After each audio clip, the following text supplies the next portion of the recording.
hidup Momay kala kajimpang Di dawai ukun timay klem yadai Ani may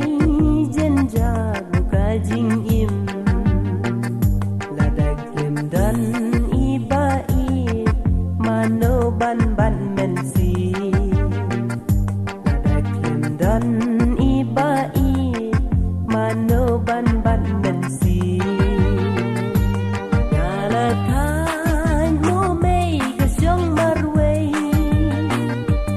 Laday klan no matingan petsa Yaran kambanwa Yala ijong inong yara Yaran kambanwa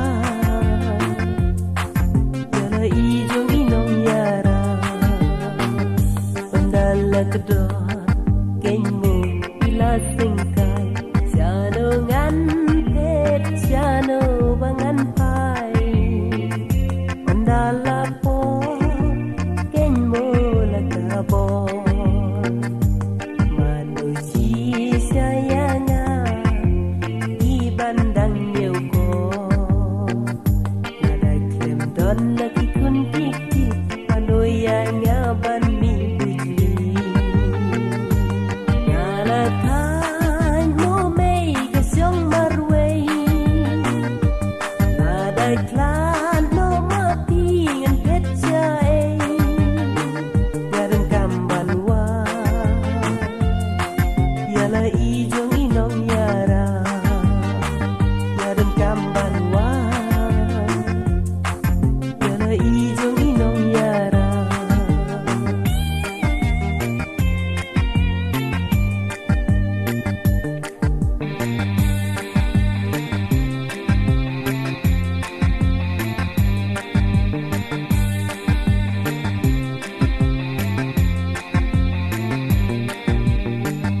Omdan dawai